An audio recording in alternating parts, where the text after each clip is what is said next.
Alright. Well, let's first do this. Hello! Potato Cam makes a triumphant return. I'll preface this by saying that this is the first time that I'm doing a monk as a seasonal character in Diablo 3. So I'm not the best at it. Also, I think the audio's a little high. Let me work on that. Give me a sec.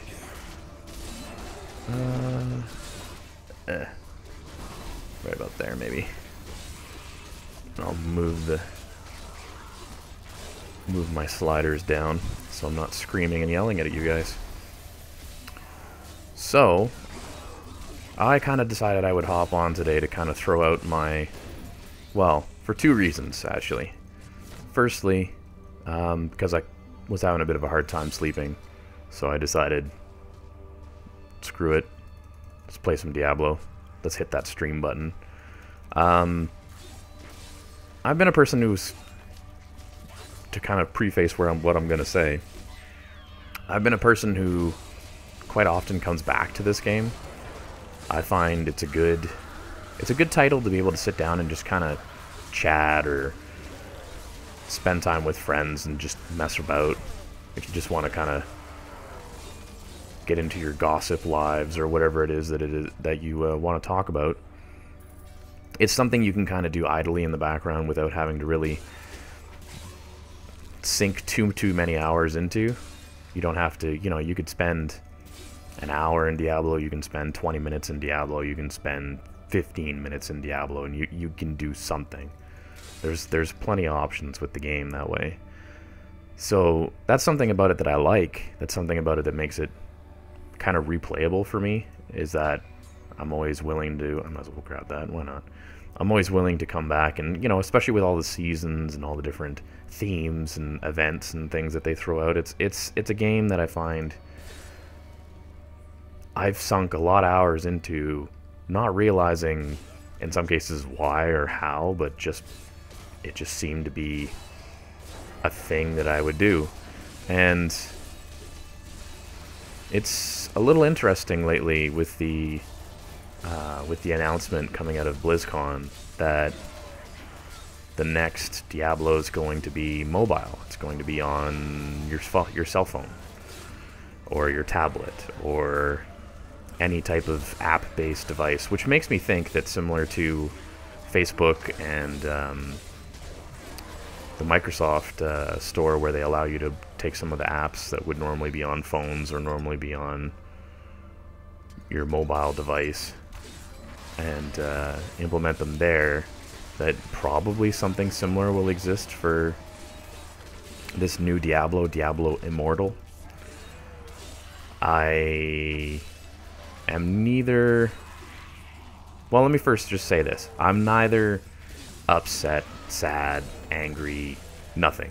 I don't really have too much of a feeling on the fact that the next Diablo they're planning on bringing out is mobile. It seems to have really torn up the community, torn up a lot of folks. There's been a lot of backlash towards Blizzard, which is understandable because I know there's a lot of concern given that it's not wholly a Blizzard-made game. It may be Blizzard endorsed. It might be something that they you know, stood behind and said, okay, this is what we want you guys to do. But it is made by a different company that does more mobile stuff. But is that necessarily going to be a bad thing? I'm not sure. The tricky part with it is that if you had asked me a few years ago, mainline companies deciding to make mobile games, I'd be right with you. I'd say it's going to be garbage. It's going to be awful. The tricky part there is that that's coming from a few years back where things like Dungeon Keeper, they've decided to bring to your phone, and what was the other franchise that came out? There was a few others that kind of came out that kind of made people go, oh, really? And then more recently, back in E3, they announced, this was EA, of course, announced the Command and Conquer mobile game, and I checked it out, and it's fine. I have no complaints about that. And the, I mean, it's not a true RTS PC style experience, but I mean, there's absolutely nothing wrong with it the way it is. There's been, you know, board game adaptations. There's been a bunch of different adaptations on the phones that have been, you know, relatively alright. So whenever Blizzard's coming out and they're going, hey, we're going to do a mobile game. Don't get me wrong, I'd love to see a Diablo 4. I mean, I'm sinking so many hours into Diablo 3 here, and I'm even taking it a step further. I'm going to be purchasing my 4th copy of Diablo 3. I intend to be buying the Nintendo Switch bundle that comes with Diablo 3, because I mean, it has Ganondorf and Zelda armor, and has emblems and stuff related to Nintendo, which is a franchise that I'm fully invested in and have been since I was pretty much really little. And they now decided to kind of cross over 2 games, where one that I just enjoy picking up and playing, which will now be portable, and then also has been given cosmetics and additional aspects of Nintendo that just kind of goes, okay, yes, I don't need this, but it's something that I would really like, and I know I'm going to buy it. So Blizzard did well enough to be able to produce a game that I've purchased now more than once, and more than twice. So I look at it and I go, these guys know what they're doing. I have full confidence that with their mobile endeavor, even though it may not be them developing it themselves in-house, that they're probably putting, you know, kind of like Nintendo does, the official seal of approval for Nintendo.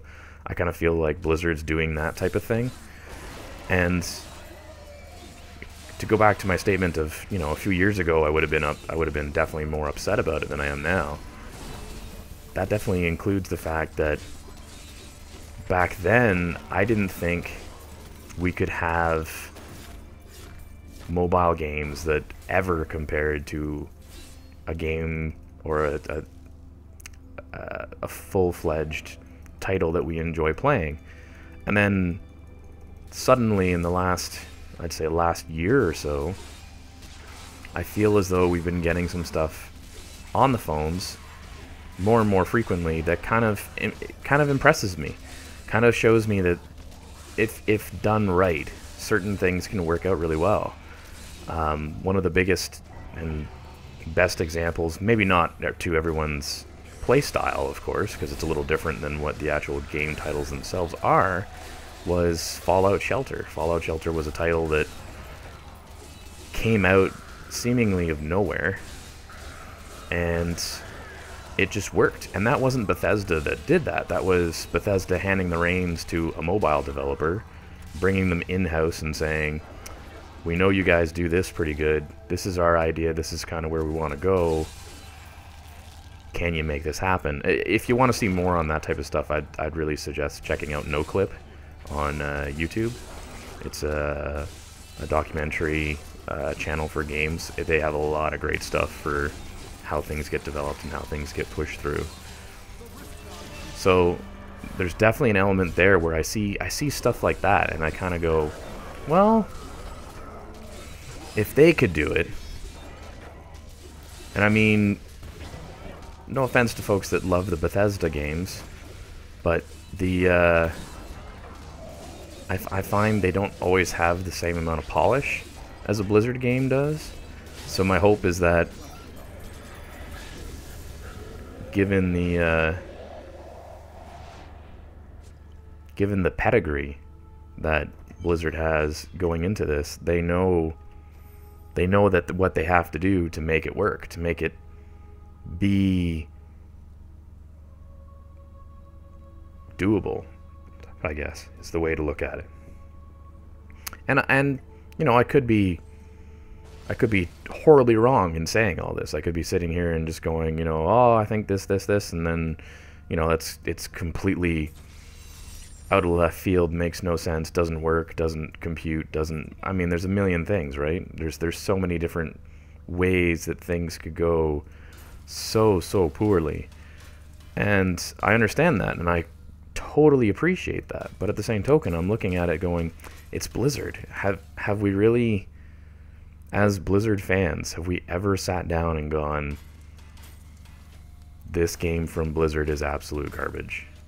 We may sit down and go, this game's not 100% for me, it's not maybe my style, or not maybe my preferred play, or, you know, there's certain things about it that may not mesh with the way that we want to play, or the way that we feel we want to play.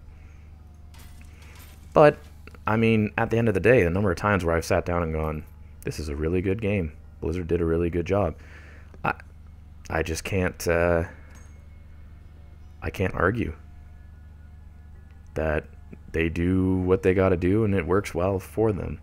So it kind of makes me sit down and go, well, as much as it kind of sucks that they're doing this and they're not doing what we expected them to do, and it's kind of one of those things where you sit there and you go, oh man, I really wish they had done this, or I really wish they had done that. But at the end of the day, does it really make or break anything? I don't think so. I think it's an opportunity for us to see potentially if Blizzard can pull off something surprising, if we can get a thing that we didn't necessarily expect.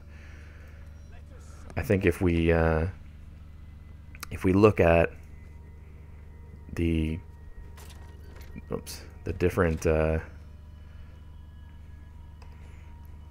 opportunities that are there, I mean, there's potential for some really cool stuff. Let's see, this and that. So I don't know, I kind of sit and I look at it, at the announcement, and I go, well, it's kind of a shame that it's mobile. It kind of sucks that it's not going to be what we could have hoped for, not what we could have dreamed for, perhaps. But is it end all be all, this is the total end of our existence? I don't know. I feel it's hard to it's hard for me to sit back and go, it's going to be 100% good or it's going to be 100% bad, because at the end of the day, we just don't know. All they've really done is done an announcement, and there's a few people that have been at BlizzCon that played it, potentially. And I tried a little bit before I talked about this. I wanted to try and do a little bit of research, and I just couldn't quite come across a concise kind of, what for me, what felt like a good article or a good write-up as to, you know, how does it play, how does it look, how does it feel, how does it, you know, there's so many different things about Diablo Immortal that I'd be very interested in learning, and it just didn't, there wasn't really anything out there for me to be able to kind of learn and figure that out. So it's hard for me to say, but just given the history that we have with mobile games, I mean, Fortnite and PUBG and things along those lines have made it to mobile. Like, mobile's becoming, and has been becoming, a platform that has a surprising viability in the gaming market and in the gaming experience. I'm shocked at times at just how easy it is to be able to pick up a mobile game, pick up something that you go, nah, you know, whatever, this is just kind of meh, and it's kind of mashy, and it's all, you know, it's all microtransactions and make you pay money for this, that, and the other. And you know what? I find a lot of them I've enjoyed. Some of them I think were not quite the price, quite the right price, or the right setup for what they should be. But I mean, I enjoyed things like Mario Run. I've enjoyed the Fire Emblem Heroes. That's a pretty crazy mobile game that's been doing really, really well monetarily, free to play. You don't have to put money in it, and believe me, you really don't have to put money in it. I played hours of that thing without putting $1 in, and it makes me wonder as well with the new Diablo, which I'm kind of glad that it's in between the Diablos. It's not a numbered. It's not as though they didn't take your Diablo 4 and throw it onto mobile. They took a little story in between Diablo 2 and Diablo 3, a 10-20 year story, and they decided we want to flesh this out a little bit. Let's put some more detail in. Let's put some more texture to the back stuff, and we'll just throw it all together and see how it turns out. And I don't think there's a lot wrong with that, because if it was, let me try and put this out in a way that's kind of more together, and while I'm being attacked by all these fallen. The big thing I find is that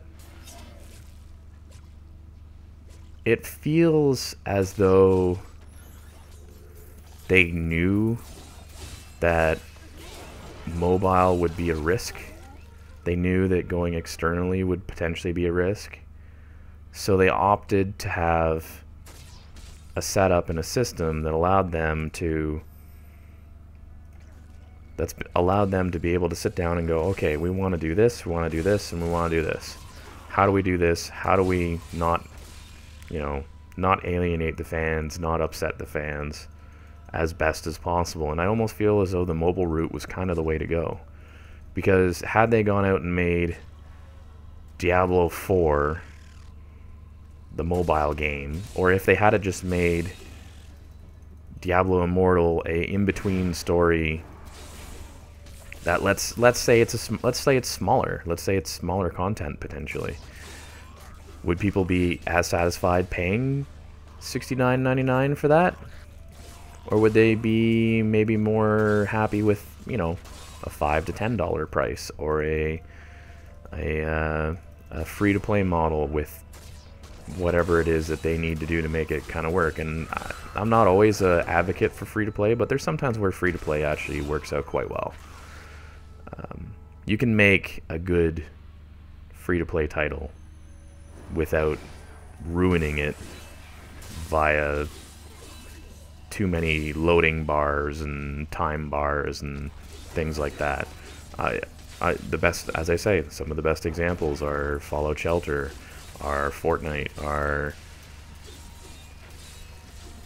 these games that are pretty large in scope in the amount of development that went into them. And I mean, you don't have to put a cent in if you don't want to.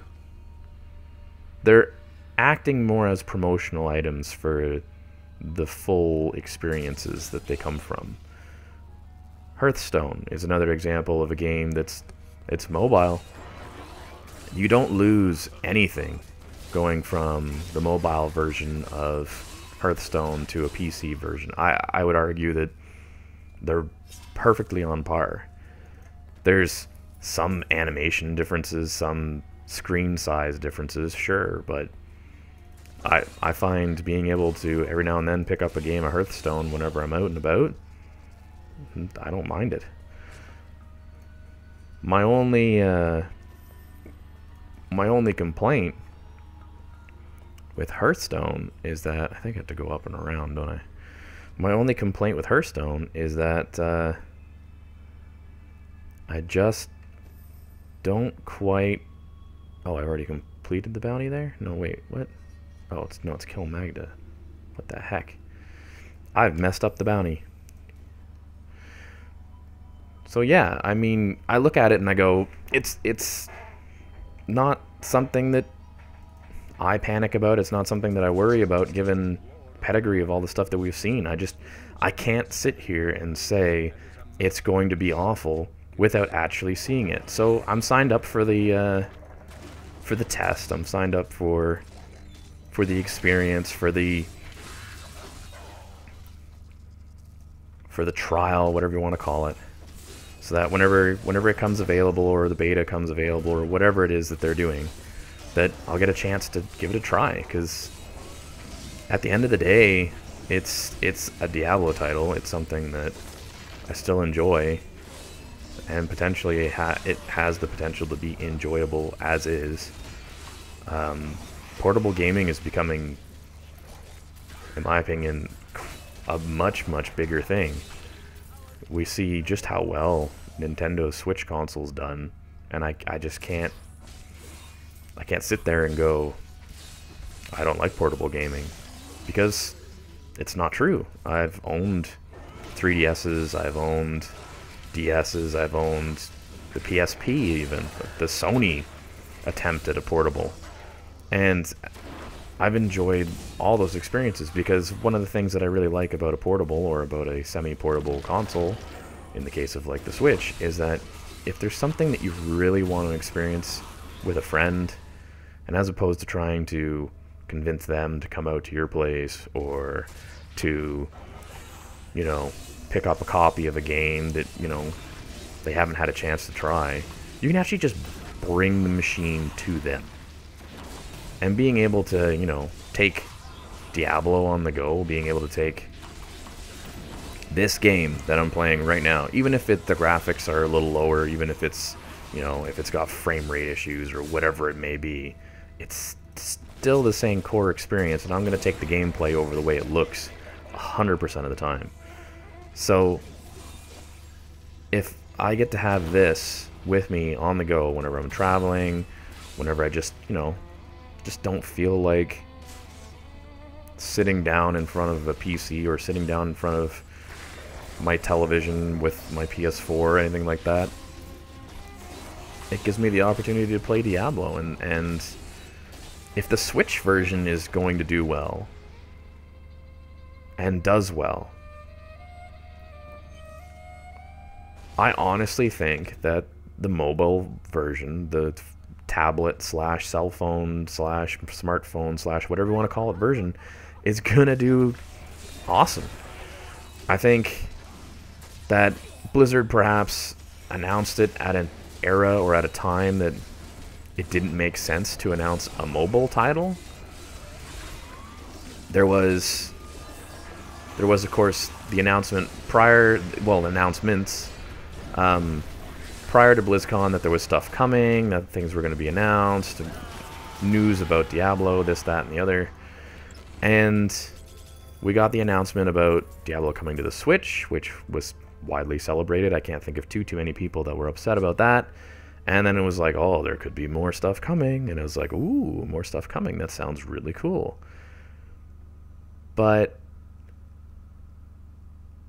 it's not quite the same as the Switch, because the Switch is still essentially a console. It's Diablo 3, so you sit there and you go, oh cool, they're bringing Diablo 3 to more people, they're bringing it to another set of folks that are interested in it, they're gonna make it more wide. You know what, I'm gonna go take on Zoltan Cool.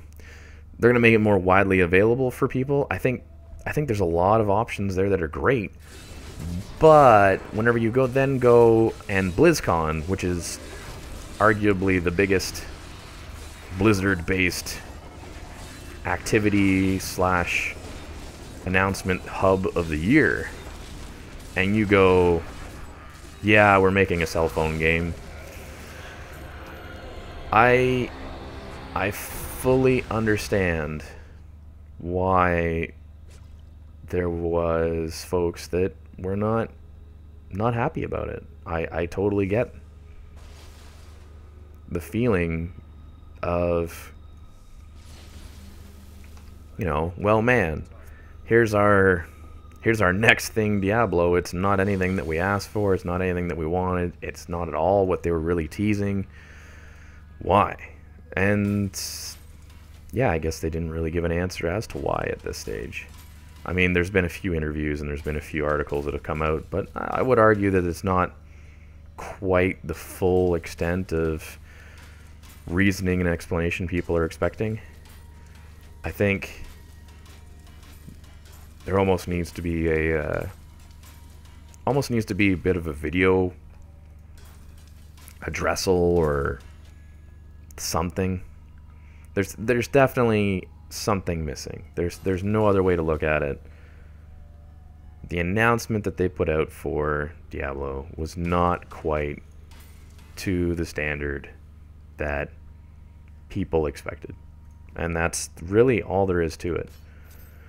Whenever we've spent so many years of our lives, so many Diablo fans and Blizzard fans, it's very difficult whenever someone walks in and goes, well, we're just going to do this, whether you want it or not. And it's kind of one of those things where you go, well, what? But that's not the way you guys are normally. Normally you guys will kind of produce stuff, come up with stuff. I mean, look at World of Warcraft. World of Warcraft first came out. The Burning Crusade expansion came out, and people were very excited. They wanted Illidan. They wanted the Burning Legion. They wanted to see Azeroth burn. And they did to an extent, and people were happy with that. They went, this is not bad, you know, you kind of got along the lines of where we expected. Now if only we can have, you know, if only we can face off against Arthas, against the Lich King. That'd be pretty cool. Oh, Wrath of the Lich King. I mean, if we look at World of Warcraft is the prime example of Blizzard catering to the fans. I mean, it took them a few years, but all of a sudden, boom, we have Pandarans. Boom, we have the Mists of Pandaria. Oh, Cataclysm. Oh, we're getting bored of what the old world looks like. Let's just destroy it, tear it all apart. And then now, they're doing WoW Classic. They're doing a classic version of World of Warcraft. And that's pretty substantial when you think about it, because there's, and then this makes me feel old, there's people that didn't play World of Warcraft around when it came out. I'll admit, I wasn't sold on it. Warcraft 3 was kind of more my jam. StarCraft and Warcraft 3 were the two that really caught my attention. I played Diablo 1, didn't play Diablo 2, believe it or not, which is arguably one of the better of the Diablos. But I played those games, and I enjoyed them. I enjoyed the experience, but I never quite expected to enjoy just about everything that Blizzard started producing. There was a point in time where StarCraft was the end-all be-all for me. Me and a friend were just obsessed with it. It was, you know, and we would play it on anything. I mean, we played it on the Nintendo 64, which was arguably probably one of the worst ways to play that game. But it was one of those things where it was like, as soon as I had viable amounts of money, whenever I was able to sit down and actually have, you know, I was actually able to go, okay, well, I've got this much money, StarCraft Battle Chest costs this, I went and picked it up. I went and bought the StarCraft Battle Chest, and I've been effectively hooked ever since. Ever since I got the Brood War plus regular StarCraft all in that one package, I was going, oh my god, everything, just about everything that comes out of this studio, out of Blizzard, is amazing. And I've kind of stuck with it since then. So it's one of those things where I look at, you know, Diablo 3 came out, originally when it came out, wasn't the best. I would argue still has some things about it that aren't great, but it's improved. They made it better. They made it doable. World of Warcraft, the original World of Warcraft vanilla grind was an absolute nightmare. I played World of Warcraft just as Burning Crusade was coming out, so I had picked it up a little bit later than most folks, so I picked it up not quite 12 or 14 years ago now. I think it was, what, 2004, 2005 that it came out? Somewhere around there, or 06, whatever time it came out. Anyways, I was about, I'd say, a year and a half behind, or a year behind, depending on, I can't remember the exact release dates, of course. So fact check me if you need to, but I'm honestly, it felt like a year and a half at the very least. So I went from the vanilla WoW grind, which was effectively miserable. Like, it was taking me forever to just get, you know, a single level. I played a undead rogue at the time, and I was kind of surprised by that game because, you know, for me it was one of those things where I went, wow, this is really grindy, but there's moments. It had moments, and the moments meant more to me than the game as a whole. It was those kind of key moments that would pop up that kind of triggered to me going, okay, this is pretty cool. This is a pretty sweet little piece of content that they've created here. And sometimes it was the PvP I cared about more. Sometimes it was simple things like the Ravenhold quest lines. And I mean, and then other times it was just, you know, I would become addicted to 1 or 2 dungeons and just want to keep running the 1 or 2 dungeons in World of Warcraft. And whenever you look at that type of game and you think about it, it's like, well, at the end of the day, it's, you know, it's you press a bunch of buttons to do a rotation, to fight a boss, to fight NPCs, to, you know, and they did well at making quests that were, you know, more than just go and collect 10 of these, or go and collect 20 of those, or go and get 5 of these and kill 5 of those. They added a lot of stuff that was more nuanced, and added a lot of stuff that had a little more interest, especially as they got into Wrath of the Lich King and into the later expansions. They really upped the ante in that title. So looking at stuff like that, where I go back and I go, you know, I'm not really excited about this, I'm not really not excited about this. I give it a try, I give it kind of a taste, I give things kind of a go. Blizzard just makes good games, and I just have the hardest time sitting down and believing that Immortal is going to be bad. Do I think it's going to be the best thing since sliced bread? I don't think so. I think it's going to be another Diablo type game. I think it's going to give you exactly what you want if you're looking for a Diablo experience. It looks as though it's going to be a little bit more dynamic than most of the Diablo games so far, which excites me a little bit because it has the potential to be kind of in the vein of Mario Run, where we want to try and stir up some interest with people in the product, in the franchise, to really give them something new, to give them something that's in the vein of what they want, in the flavor, but also having maybe, you know, maybe some changes, maybe some additions, maybe something that makes it better. After this year, after 2018, where we've had a Spider-Man game come out that has been absolutely amazing, people have just been so excited about their Spider-Man game. And God of War, which is a title I've played, you can actually watch the archive of that over on YouTube. Those titles are things that I look at and I go, man, if God of War can reinvent itself, and if we can have a reinvention of Spider-Man to coming back to a title that people can remember and actually sit down and say, this is pretty cool. And I mean, we've had some other games come out too that have been great this year. Those aren't the only things. I mean, Red Dead Redemption came out. Sorry, Red Dead Redemption 2, which people are really fawning over. Me personally, I'm not playing it, and it's not because I think it's an awful game or because it's an issue or anything like that. It's just not the type of escapism that I need. But 2018 has been a pretty good year for games, so if we continue kind of the trajectory we've been going for the last little while of all the different cool and good things that have been coming out, I'm pretty confident that Immortal's going to have the opportunity to be good. Is it going to, as I say, it's not going to break anything that's kind of out there, but I think it has the potential to be pretty cool.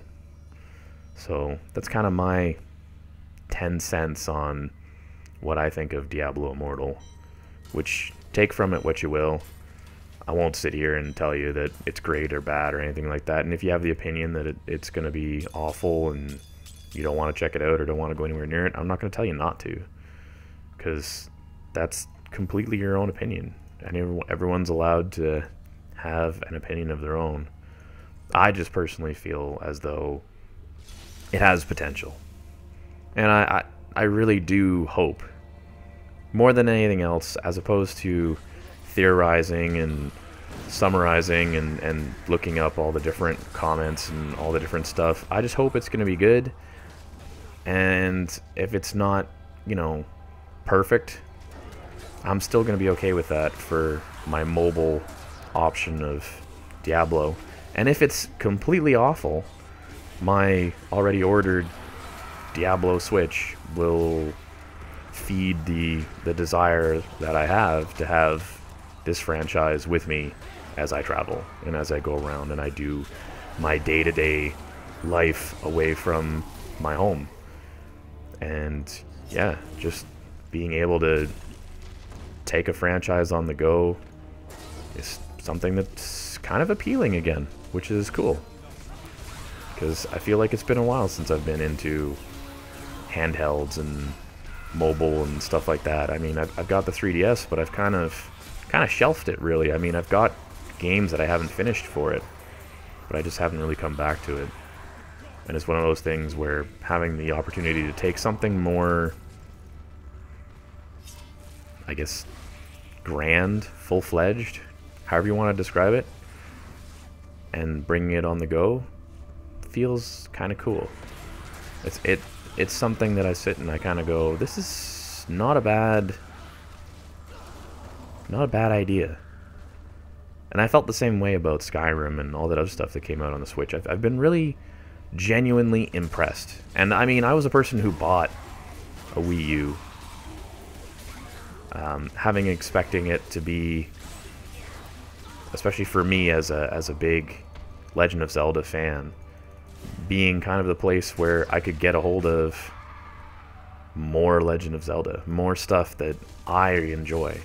And Breath of the Wild was absolutely amazing. I played it on the Wii U because of the fact that it was my only opportunity the way I did it, and also because I had originally purchased the Wii U with the expectation of getting Breath of the Wild prior to it even being called Breath of the Wild. It's just the next Zelda project.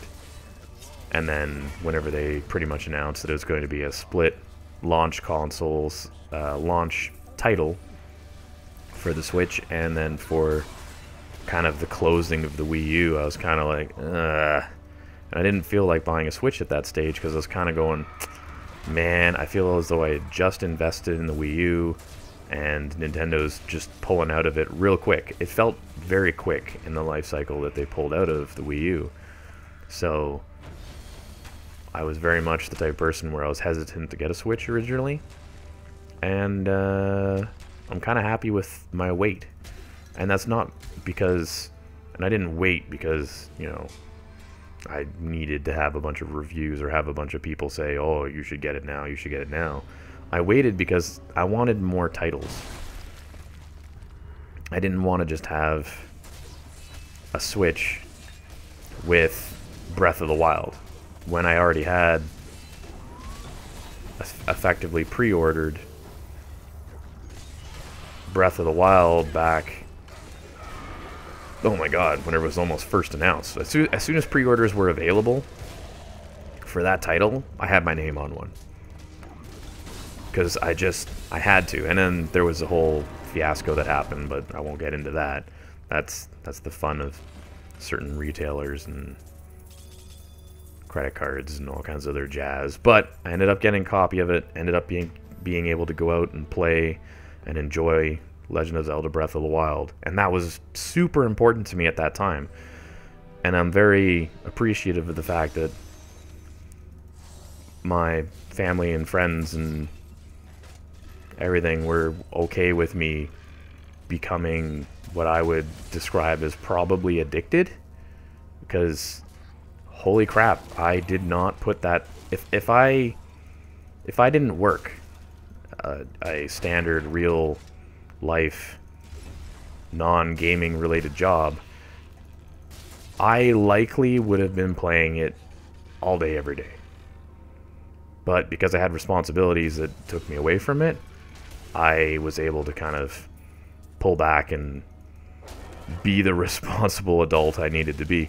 So, I mean, it's amazing that games can do that. That the escapism and the experience can be so intense or so easily addictive that you just kind of go, oh man, this is... Because it's definitely not every game that anyone gets that way. Whether it's me, whether it's, you know, you guys watching or any of that type of thing, there's never a guarantee that any game's gonna grab you in that kind of addictive, kind of crazy, oh my god, this thing is amazing way. And whenever it does, you're just kind of like, I don't want this experience to end. I want to experience more of this escapism, more of this stuff. So it's things like that where I find I'm always willing to give more stuff a chance, just based on how impressed I can be with how things go. Oh, Too Young 922 over on Twitch. Immortal was a disappointment. I mean, I feel you. I don't necessarily agree. Maybe only because I didn't expect as much. I just didn't have the same level of expectation, I think, as a lot of other folks did. Whenever Blizzard started teasing a bunch of stuff about Diablo, I'll admit the Diablo Switch, the Diablo Nintendo Switch was the big draw for me. That was the big thing where I went, oh man, that's, you know, I've been waiting for a bundle for the Switch that really spoke to me, and this is it. So I went and I kind of said, yeah, that's what I'm going to pick up. And whenever they then at BlizzCon were going, hey, we're going to make a cell phone tablet game, it neither upset me or angered me or made me happy or anything like that. It just gave me another thing where I went, huh, didn't expect them to do that. So yeah, I mean, I've been kind of rambling along here a little bit about Immortal and about some other stuff. I know it's definitely a hard thing to for people to go with, and I don't blame them. It's something that it's like me. Am I waiting or getting hyped up or excited about Immortal? Nah, not really. I'm hoping that it's good. Genuinely, it's something that I'm interested in checking out. I'm curious as to how they're going to sell it, because I'm hoping that it's not necessarily a whole lot of money to buy. I'd like it to be either, you know, semi-free to play or something along those lines. I think that'd be interesting. It'd be an interesting thing to test out. And as I said earlier, if it's anything like what Nintendo's been doing, it's that whole, hey, look, we made a cell phone game, or we made a mobile game. Oh, and now look, here's the actual, you know, here's Diablo 4. I'm sticking with Diablo 3. Forget Immortal. I mean, I can understand that.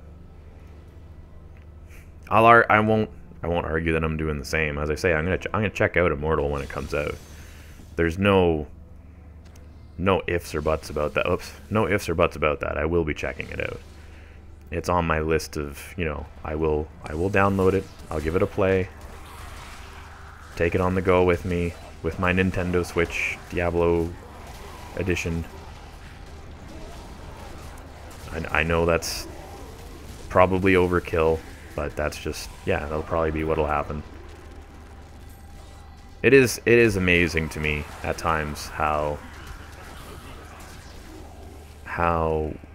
Diablo 3, whenever it first came out, was one of those things where it was hyped up huge. People were so excited for Diablo 3. It came out, And people were like, don't like the skill system, don't like the options, don't like that I can't level my character up the way I expect. Like, there was so many things where I went, where a lot of people fell off of it. I know plenty of people who were so disappointed by Diablo 3's launch that they never came back. So I think it's kind of good that there's some skepticism around Diablo Immortal too, because Diablo Immortal could be one of those titles where it could shock you. I think it has the opportunity to be one of those things where you look at it and go, oh man, I'm not sure about a mobile Diablo. And then you go and you play it and you'll go, holy crap, this is amazing. That potential is there. So I'm not sitting here, and I'm not going to sit here and try to hype it up or say that it's going to be amazing or that it should be amazing just because this, that, and the other. But I'm hopeful based on Blizzard's pedigree, based on what we've seen from what cell phones and tablets have been capable of over the years, especially over the last few years with some of the stuff coming out being things that we wouldn't expect to get on tablets and being good, that we have the opportunity to have a good time with Diablo Immortal. That's what I'm hoping. That's what's kind of in my head at the moment, and I'm curious to see more. But until then, I'll be playing more seasons of Diablo 3, probably on PC, as I have for the last... I mean, when did this game come out? Was it 2012 that it came out? Was it that late? Let me take a little Google. A little googly. Because let me see here. Here, let me actually pause that up. Because when did Diablo 3 come out? 2012?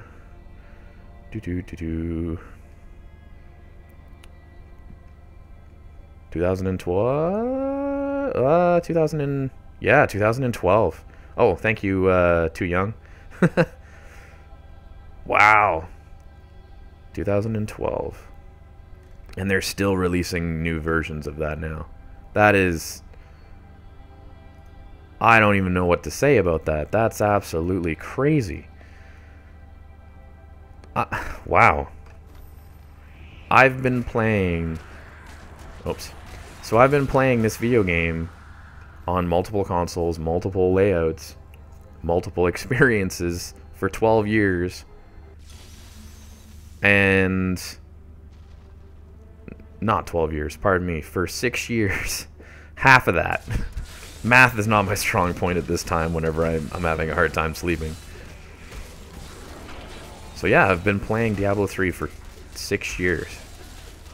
Because I picked it up at launch.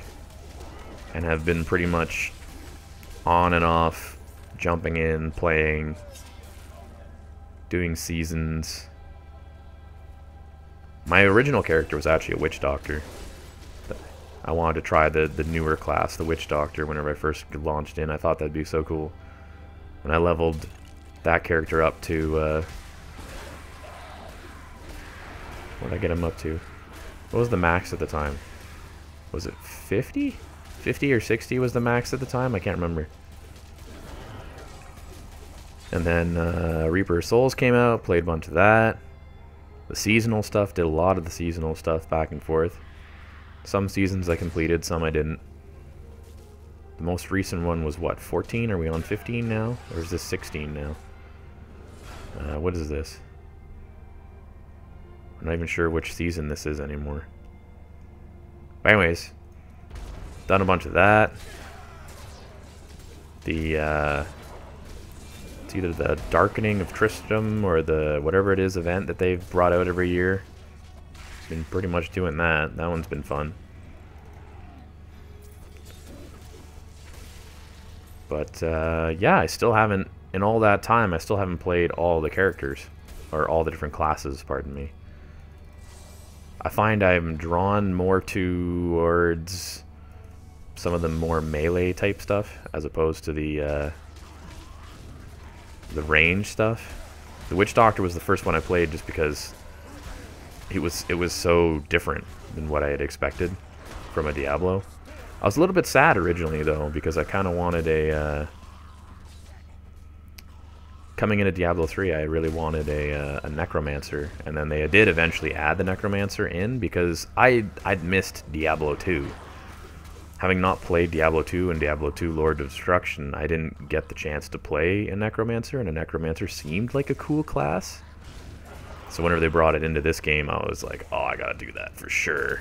And that was actually the last seasonal character. I'll probably show off what characters I actually have in a little bit here once I clear some of these bounties.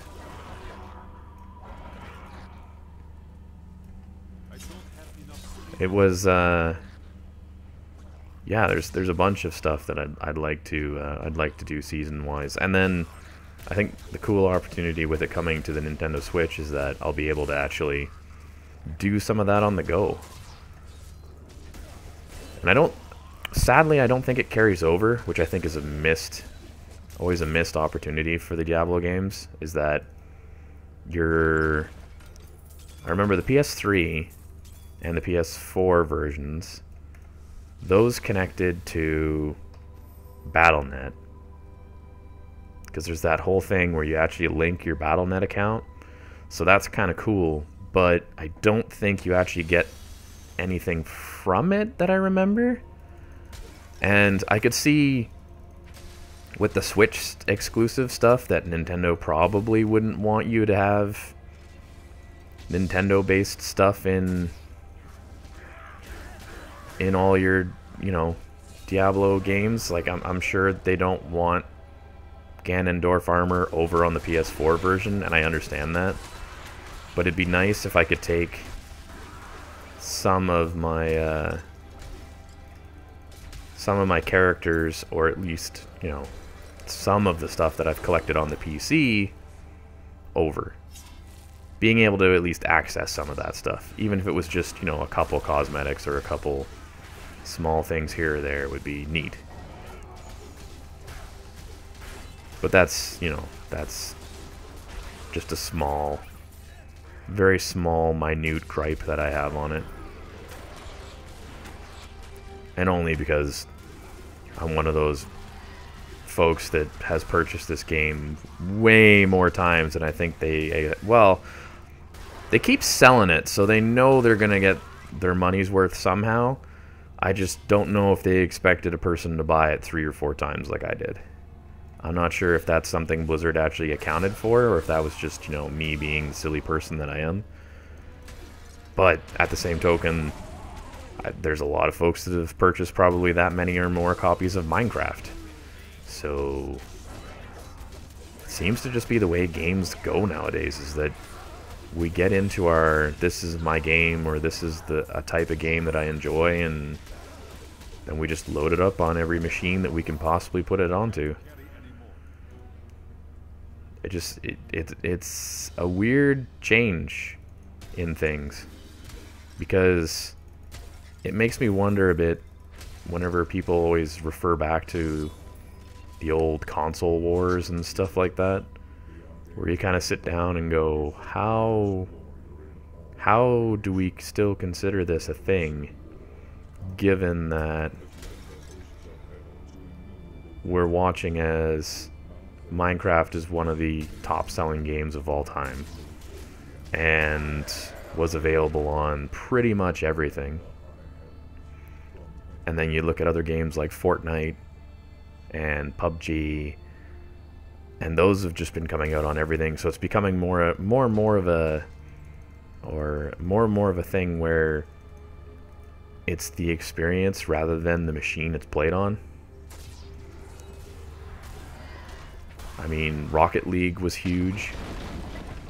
There were so many people that were playing Rocket League, which is also impressive, given that that was a game that came out as a sequel or a spiritual successor to a game that company had made previously that flopped. I mean, that's a pretty lucky, I think it was like Supersonic Rocket Cars or something was the name of their original version of Rocket League. And then they tweaked a bunch of stuff and released the new title, and it did wonders for them compared to the previous, so it's kind of impressive how that works. There we go. Okay, let's go back to the stronghold. Get rid of some of these things. My inventory is full. So yeah, it's gonna be... Oops. I'm gonna be very interested to see what's going down. Whoops. That was silly of me. Let's just clear those, clear those. Was that all the objectives here already? Oh my god. I'm just plowing through everything. Not even paying attention. I'm just clearing stuff like crazy. No, yeah, no. Nope, nope. I've become so picky with the gear that I want to equip. That's tempting, so let's get rid of that.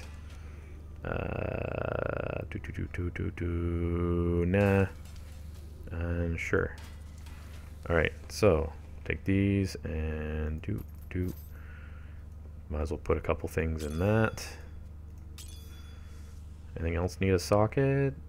I don't think so. Okay, and then boop.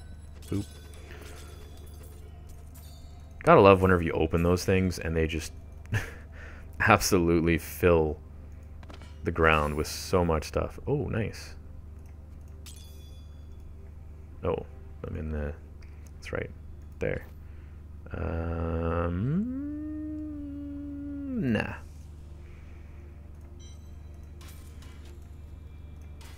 Alright, so there we go. Clear all that stuff out of there. Get rid of this stuff into the storage chest. And... seeing as we cleared that faster than I was expecting, let's go to Bastion's Keep. And there. Clearing bounties so that I get tired and go to bed. Just the most exciting experience ever. But for some reason, it's just, as I say, this is a great way to be able to chat, a great way to be able to just kind of shut your brain off a bit. Kind of go and do the Diablos, which is all good. Oh my god, it's 2:40 a.m. in the morning. Oh my, what the heck? It's really that late? Huh, look at that. Moral of the story. If you need to sleep and you're tired, it ain't gonna happen.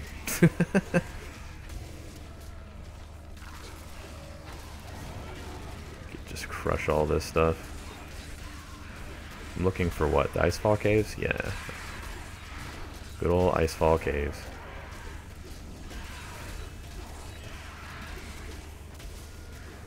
Come here, you. Quit running away from me. Nice. Okay. Smash that. Guard of the keep. So many of these flying guys.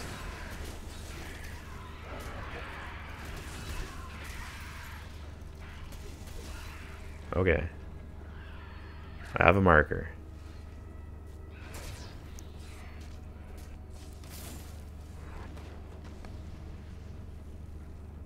Where are we going? We're going over here.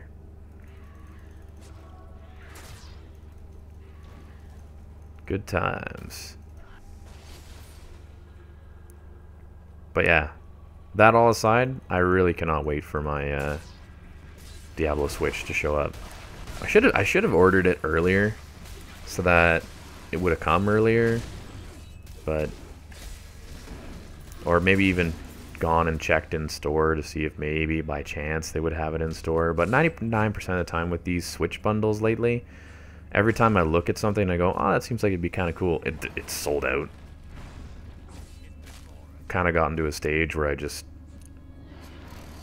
realized that for the Nintendo Switch, if you're going to buy it, you just got to buy it.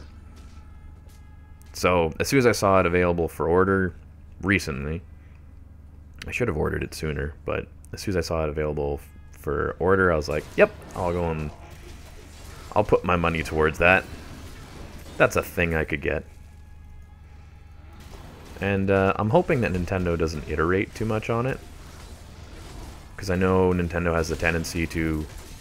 They'll make one console and then they'll change it into, okay, well here's the XL, here's the this, that, and the other. I'm hoping that they don't do that too soon. If they do, too bad for me, but kind of hoping that they don't. Because that would be kind of frustrating if there was like a Nintendo Switch Pro or something along those lines. That would be something that I think would be pretty rough to get as a result of post purchasing this bundle, but I'm also realistic in that I bought a PS4 Pro knowing that PS5 could potentially be a thing, so I'm not going to lose sleep over it or anything like that. I'm just going to be playing lots of Diablo on the go. Going to be able to run around my house with the Diablo game in my hands, which is still really weird to think about, but also really exciting.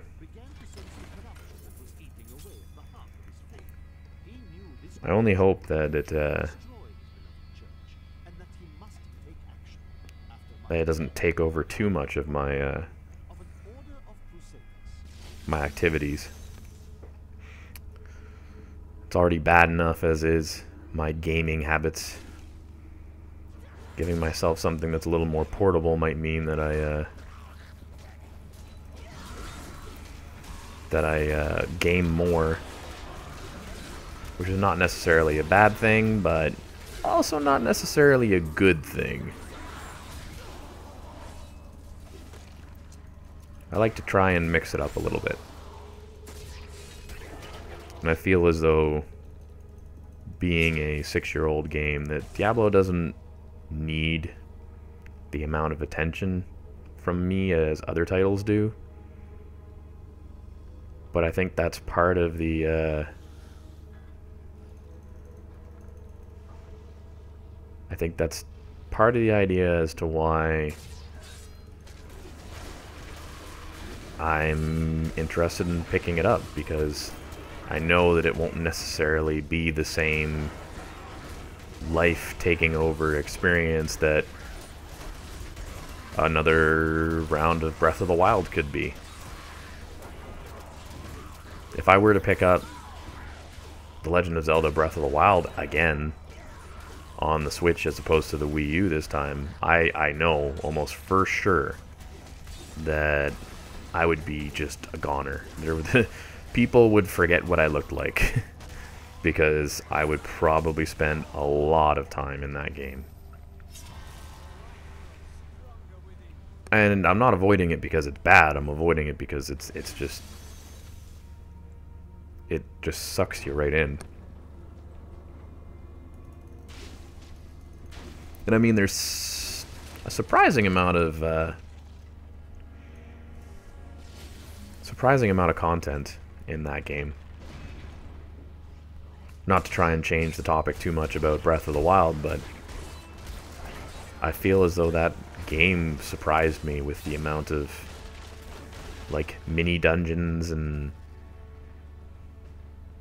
the lack of true bosses, but then also having these like world boss type things. It almost felt as though for the first time in the series, The Legend of Zelda became close to being like an MMO.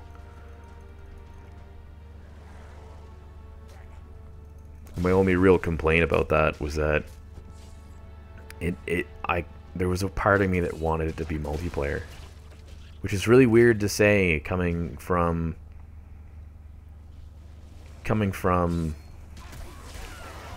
a background of not being the biggest multiplayer fan, not being the biggest MMO fan, or even being huge into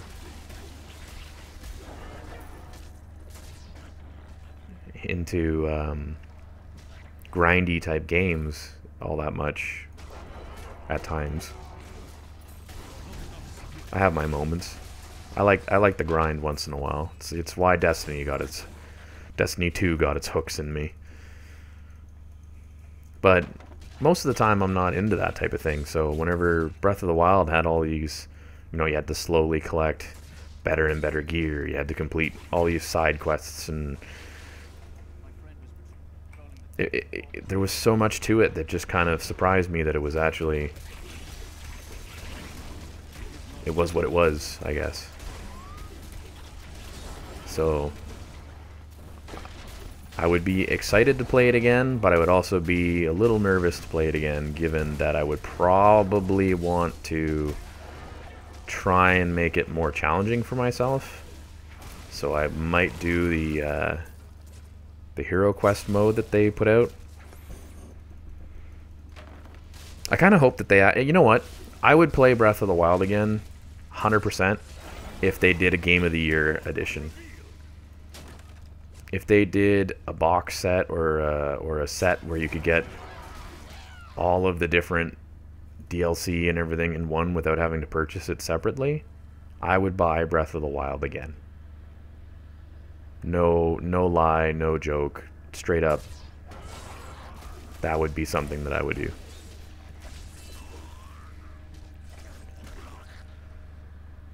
And I would definitely not be worried about it.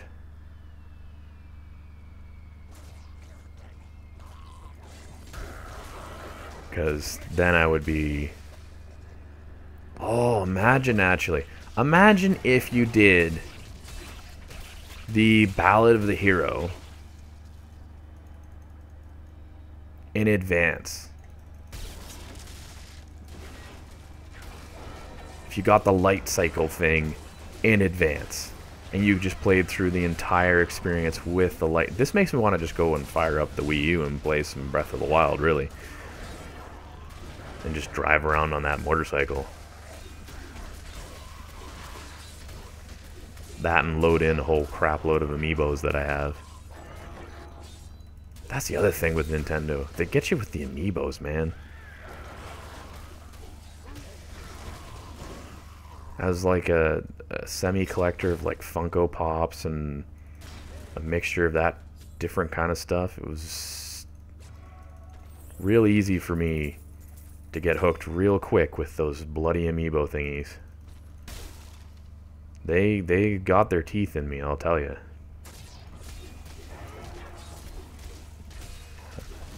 And I mean, I think it's a nostalgia thing too. There's definitely an element to it where it's ooh,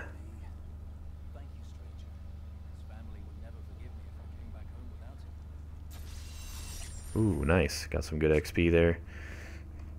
Yeah, it's oh wait. I need to kill another enemy in here? Where are you, enemy? I was about to warp out and then I realized that I hadn't actually completed the objective of killing all the enemies. Who am I missing? Where are you? Crazy. I do wonder though, side note to the Zelda topic, as to if they'll be making another Zelda. If or when. Because after mixing up the formula and going as crazy as they did with the Breath of the Wild stuff, it does make you wonder, okay, when are they going to come back to this? And are they going to come back to this? Because that game was intense. And then all the different difficulty stuff that they released after, the extra cosmetics, all the extra content stuff, man. Nintendo surely knows how to make something that the people want. So I'd be very curious to see how they proceed from making something so unique as Breath of the Wild. It really was the equivalent of Zelda crossed Skyrim. It felt so much like something so bigger than your normal Zelda experience. which was cool. Because, to be honest, it's one of those things where I never knew I wanted the formula mixed up.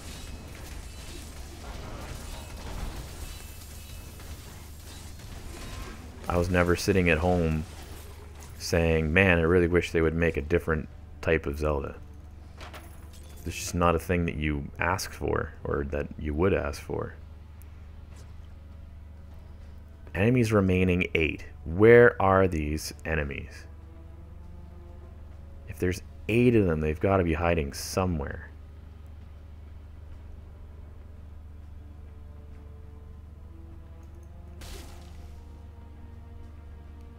This bounty.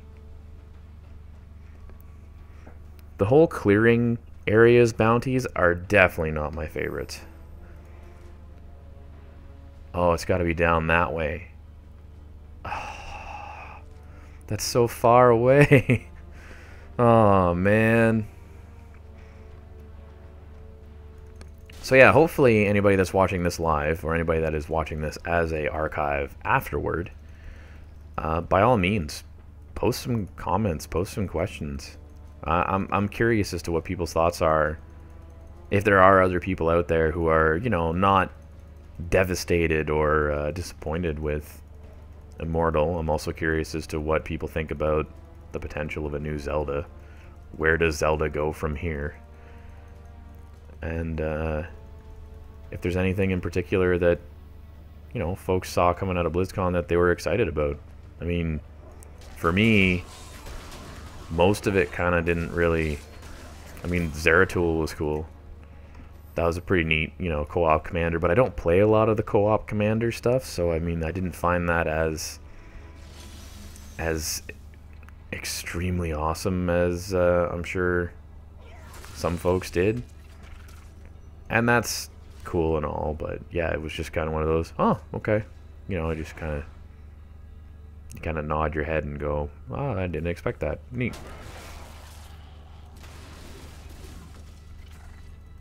The ooh, almost got a big old yawn there. The really surprising one for me is the what do you want to call her? Custom character? I'm not sure how I would describe her, actually. The unique character? How would you describe that? Huh. Anyways, the new character that they came up with for Heroes of the Storm, that kind of surprised me. That was a game I was playing quite a bit of for, I'd say, chunks of last year. It kind of fell into my wheelhouse along with Spelunky for the daily plunk and stuff like that. It was one of those things where that game would come up from time to time as something that I really wanted to play, and I was really sinking my teeth into. I think I actually put a couple dollars into it, and not like massive. I think I maybe put 5 or something like that, just for some cosmetic-y stuff that I thought was really cool.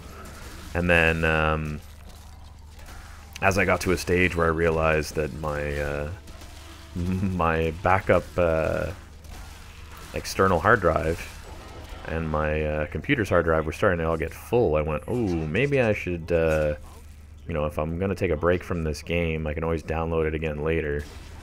It was quite a massive size title, so it made some sense to remove it. And I've kind of taken a break from it as a result of that. Spelunky is one that at times I think about going back to and doing more of the daily stuff, but I just I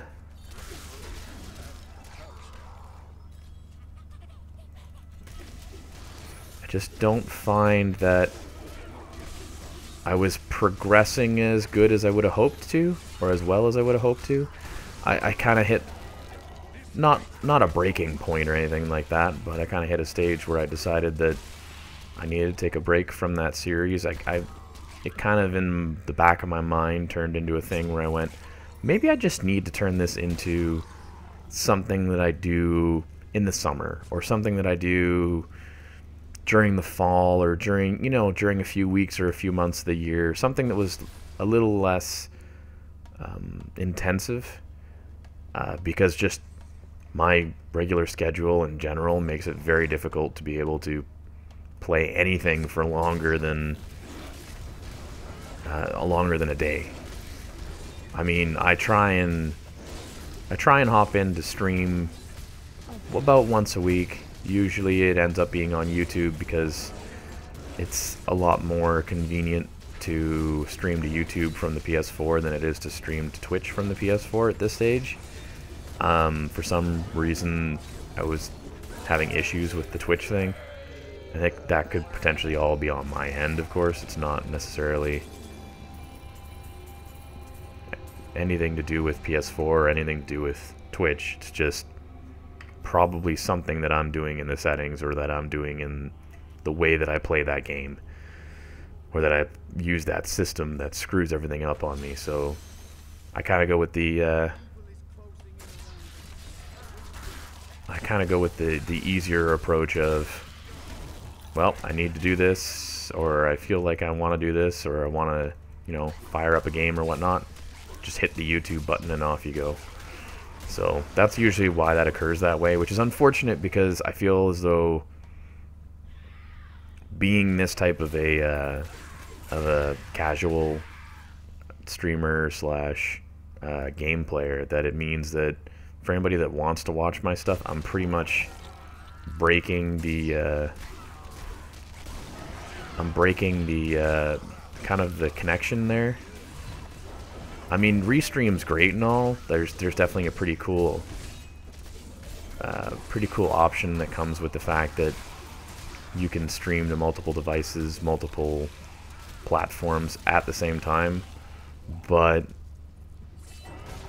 it's also a bit unfortunate because it means if you have an audience on one, you may not necessarily have an audience on the other. And unless you had your own website or your own platform, I find that that's not necessarily the way you want to go. We made it to level 40, nice. Because, I mean,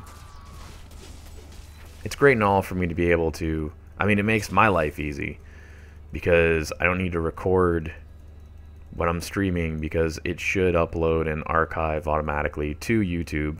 I just have to go in and tweak some of the details to it, which is awesome. That's, you know, making lives easier type thing. But then whenever you stream that way, you run, as I say, so much of a risk of just having a very different audience or a very different experience for the people that are watching. So it's hard because it's one of those things where you sit there and you want to make sure that if you're gonna do streaming, don't do it like I do,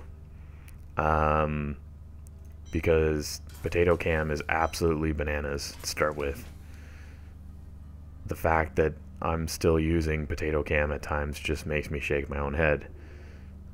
But it's just one of those things where I haven't had an opportunity, monetarily wise, to really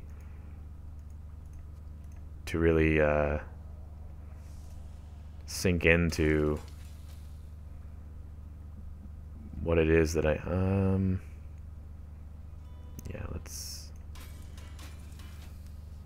I'll keep those.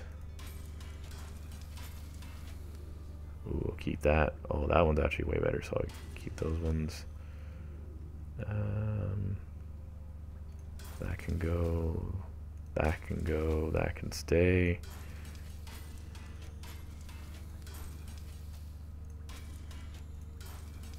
There we go. Okay, so that, and that. And then here. I might as well put those away in my stash. There we go. So yeah, it's kind of one of those things where I wish there was a better way to have you guys be able to chat to each other or be able to comment to each other more frequently. And if I can ever figure that out or develop that or something, that'd be really awesome. Because I think it'd be great to be able to have kind of a... it'd be really cool for me, and I'm sure for some other folks, for anybody that would be interested in it, to be able to kind of build maybe a community or maybe a bit of a set of folks that, you know, can either chill or hang out or whatnot, Discord or whatever, just even if it's just a matter of having folks just to talk to. And that would be kind of neat to be able to do that and not have to worry about, did Jake see what Vincer posted when one of them's watching on YouTube and one of them's watching on... Now, that said, I'm sure I could probably just have embedded chat. So actually have... I'm sure I could pull the restream chat up so that it would appear on the stream somewhere. Have maybe a bar or something that allows folks to be able to check that all out. So that's something that's definitely not off the list, but it would definitely be something that would be a little bit trickier for me, given that I don't have a lot of experience with that type of setup stuff. I mean, I'll argue I'm from the computer generation, in the sense that I went most of my life with a computer existing in the home, as opposed to some folks who have gone, you know, computers showed up whenever they were in their 20s or whenever they were in their 30s or stuff like that. Like, I've had probably a good chunk of experience with computers, but my knowledge, unfortunately, didn't really have the same opportunity to grow. It was one of those things where whenever you're younger and you're kind of feisty and you gotta go, you just want to play Dota with your buddies in the dorm room or in their, you know, apartments or whatever. So you have to kind of figure out how to set up a LAN and how to do all that stuff. That was something that you could kind of throw together more unexpectedly or more... Wow, that thing looks cool. What is that?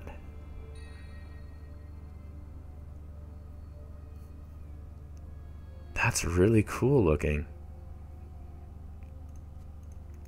I want to equip that temporarily because I just want to see what that actually... That is really cool. I'm not fussy on the armor at this stage, but that weapon is pretty neat. I don't think I'll use it though, just as it's not really the style of weapon that I use. Let's see, is there anything else in here that's worth... No. Okay, so I'm just gonna put some gems away, grab this, salvage everything. Actually, can I train him up? Do I have enough? No. I didn't even think of that. There's so many little aspects of this game where I find I never remember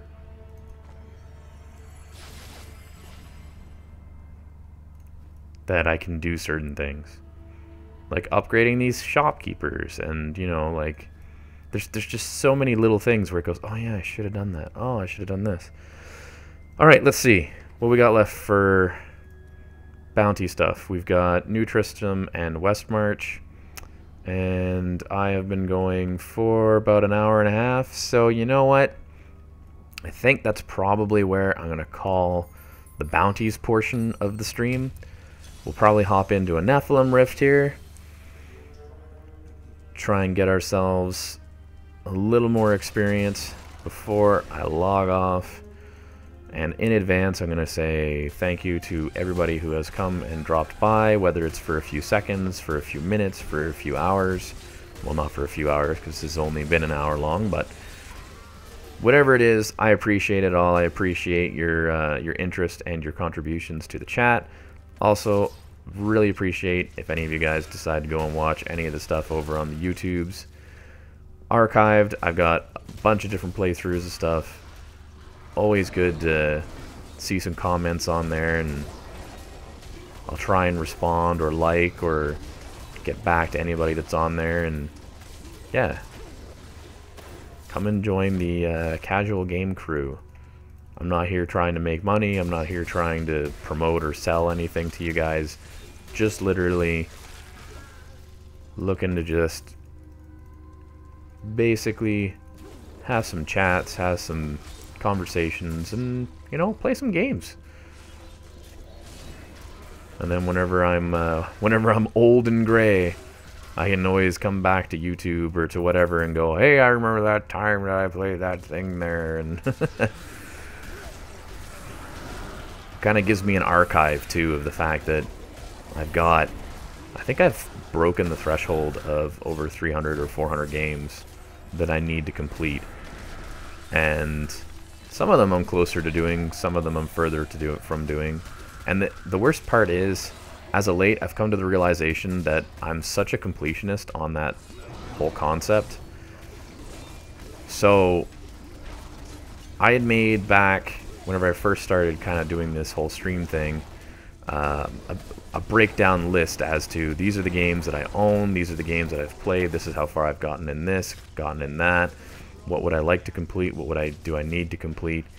And I then also decided more recently that I would start doing kind of a first try series is kind of what I was calling it. And the whole idea there was that I will actually try stuff kind of as like a first episode or like a first stream type of thing. They're different lengths. Some of them are an hour, some of them are longer, some of them are shorter. And it's just me playing through the beginning of certain games to see if I get a feel for it or if I get a taste for it. And if I do, it's one of those things where I'm like, okay, this will probably be one that I stream, or this will be one that I record and post separately, or maybe I'll do some funny stuff with this, or maybe I got an idea for their, you know, whatever game it is. Or in some cases, maybe it's just a game that I've come to realize I got it as a gift, and I appreciate it as a gift, and I gave it a try, and I gave it a go, but it's just not for me. As opposed to hassling myself with, oh man, I have 400, 500 games, and I have to complete them all, you know, start to finish, credits. I've kind of come to the conclusion that, you know, sometimes the more important thing in life is experiencing things that you want to experience. So, that also said, though, if there is something that people want me to play, or people are interested in me playing, comment that too. Because chances are I may already have it, given the number of games that I have. Or it's already kind of in the back of my mind of something that I'll eventually add to my collection. So there's literally nothing that's off limits, with the exception of anything that would be unable to be streamed. So games that are not allowed to be streamed or not allowed to be played on stream, probably don't suggest those things, unless you want me to just play it and give you my 10 cents afterwards, like do like a sit down review type thing. Because yeah, that's not something I'm gonna do, because I'd like to keep things somewhat family friendly for my own purposes, and then also, you know, just in case ever it became a thing that I could do more frequently,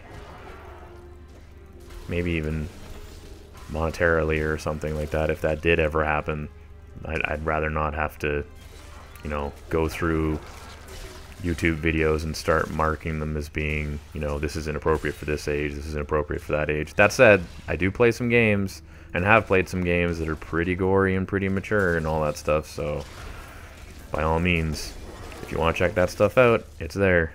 It's always available. This is surprising to me that we're not getting bosses in this zone as quickly as I'm used to, and also we have been running through the zone pretty heavily, as it's a pretty large area. Normally I feel as though these are smaller and you kind of go to different levels and different areas more frequently. This feels surprisingly large for what it is. And I'm just having a lot of fun destroying those. There we go, there's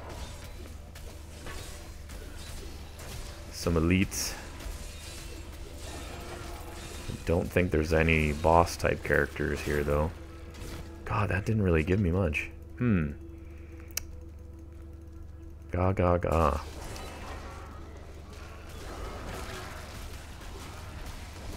Oh man. Come on, you people.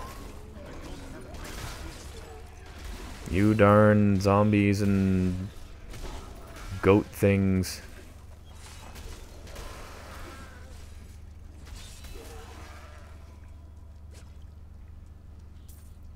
It's wow. There we go. Okay, we're going into a different section. Whew. Alright, something different.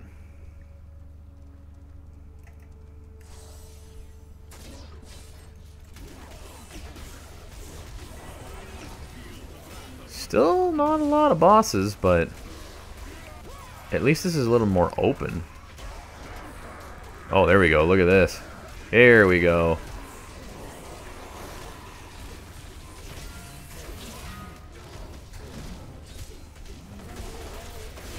Yes, that was cool.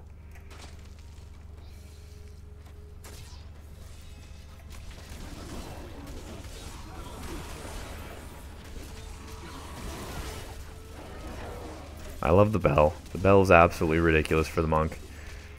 If you're going to check out any class in this game, I have to say the Witch Doctor, the monk, and the Crusader are, in my opinion, the most fun to mess around with. Necromancer's up there, but Necromancer just becomes spawn your own army, which is cool and fine and all, but I'm not sure that's everybody's style of thing, where I find those other classes are more universal, more enjoyed by more types of people, maybe, I would think. I could be wrong, but that's the way I feel on them. Ah, hello. Ah, yes. Perfect. Oh, this is actually not great.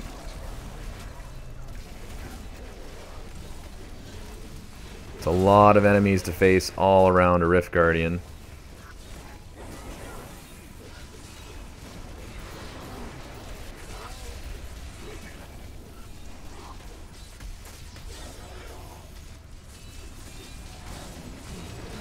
There we go, okay.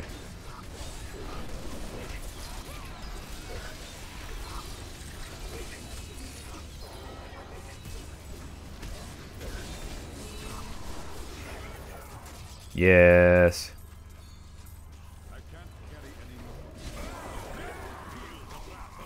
Oh, are you serious? Another boss? Wow. Okay, I'm gonna have to kill him. If he drops anything, I'm gonna potentially have to warp back to town. Oh god. Warp back to town, drop off some stuff, come back, pick up whatever he drops.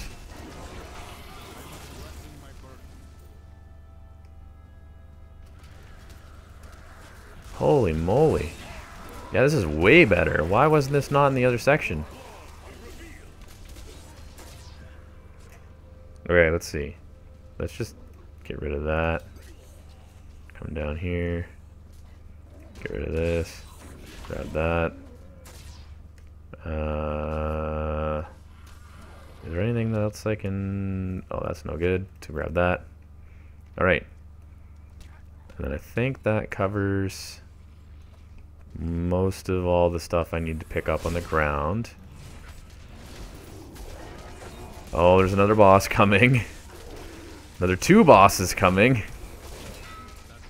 I don't know if I'm going to get out of here.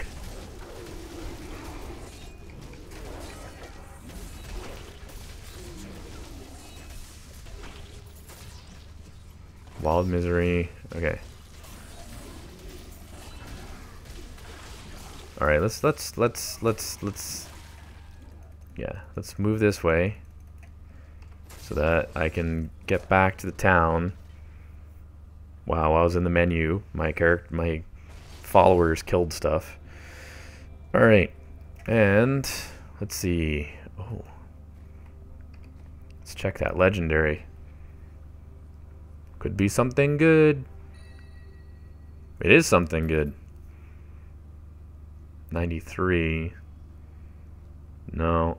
No, no, no, no, no, no, no, no, no, no, no, no, no, no, no, no, no, no, no, no.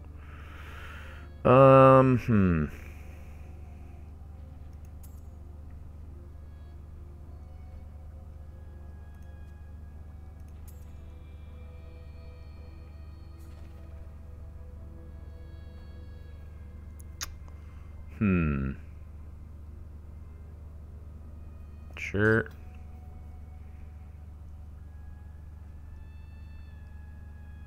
Okay. So, clear all this. Clear all that. Get rid of that. Alright, there we go. We'll just deposit this stuff here. And, as I mentioned a little earlier, thank you everybody for coming and checking this out. That's pretty cool looking. That is a little bit of some monk gameplay from season 15, 16. One of those ones. Let me get out of here and I'll actually show you guys prior to leaving the other characters that I have. As I'm sure that's probably a question some folks have. So this was my most recent seasonal character with 27 hours and 1 minute on it. There's 4 hours and 25 minutes on the current one. This was the Necromancer seasonal. She looks pretty cool. This guy, I don't think, yeah, I've only done 32 minutes with this guy. This guy was 1 hour and 54 minutes. Never really made it that far, but kind of somewhat made it far. This is actually my original character with 80 hours and 6 minutes, so you do the math of all the hours I've sunk into Diablo. Keep in mind that that I played on 2 other machines as well. So this was my original character who I've rebirthed at least 2-3 times. I never finished the one season that I took him into, but that's the Witch Doctor there. This is my original Crusader. And this is actually the only hardcore character that I have, and I haven't really played with them. I only did 12 hours. Hardcore characters, I will say, are ones that they're interesting and fun to play with, but also kind of terrifying at the same token. So I never really got that far in hardcore. That's something I'd like to change, so maybe I'll do that on stream, maybe I won't, I don't know. That's something that's one of these days I'll look into. But anyways, that, ladies and gentlemen, has been a little taste of Diablo 3, a little comment and discussion about Diablo Immortal and my kind of feelings on the whole thing. At this stage, as I say, it's not something that's make or break for me. It's something that's very much a thing that I enjoy and I'm quite happy with. So I'm excited, hesitant, however you want to put it, for all the different ways that you look at stuff. But yeah, I'll try and keep you guys posted as to how it turns out, and maybe I'll get some videos in once that thing does come out, that Immortal thing. So until the next time, guys, thank you for checking out this video. Go ahead and check out all my other stuff if you want to. If you don't want to, that's okay too. And I will catch you guys on the next one. Thanks again.